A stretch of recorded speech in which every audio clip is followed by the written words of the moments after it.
India உத்தரப்பிரதேசத்தில் சாலை விபத்தில் காயமடைந்த ஆடவர் தூங்கி வழிந்த மருத்துவர்களின் அலட்சியம் காரணமாக உயிரிழந்த சம்பவம் கடும் கண்டனங்களை எழுப்பியுள்ளது. சுனில் எனும் அந்நபர் ரத்த வெள்ளத்தில் மருத்துவக் கல்லூரியில் சேர்க்கப்பட்டார். அப்போது அவசர சிகிச்சை பிரிவில் கடமையில் இருந்த 2 ஜூனியர் மருத்துவர்களும் தூங்கிக் கொண்டிருந்தனர். அருகே சுனில் வலியால் துடிக்க மேசையின் மீது கால்களை நீட்டியபடி மருத்துவர் ஒருவர் அயர்ந்து தூங்கும் புகைப்படம் வைரலாகியுள்ளது.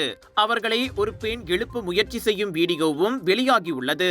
இந்நிலையில் நேற்று காலை சுனில் உயிரிழந்தார். சிகிச்சை வழங்குவதில் ஏற்பட்ட தாமதமே சுனிலின் மரணத்திற்கு காரணம் என குடும்பத்தார் குற்றம் சாட்டியுள்ளனர். ஆனால் பொறுப்பில் இருந்த மருத்துவரோ சுனிலுக்கு உரிய சிகிச்சை வழங்கப்பட்டதாகவும் ஆனால் நோயாளியின் நிலை ஏற்கனவே மோசமாக இருந்ததாகவும் கூறிக்கொண்டார். இந்நிலையில் தூங்கி வழிந்த 2 ஜூனியர் மருத்துவர்களும் பணியில் இருந்து இடைநீக்கம் செய்யப்பட்டுள்ளனர். விரிவான விசாரணைக்கும் உத்தரவிடப்பட்டுள்ளது.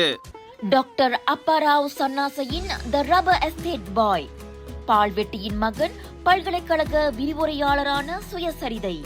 இவரின் மகள் டாக்டர் நிஷாந்தி அப்பாராவ் கைவண்ணத்தில் உருவான டிவினிட்டி இன் டைவர்சிட்டி 108 இந்து தெய்வங்களின் சுருக்க கதை.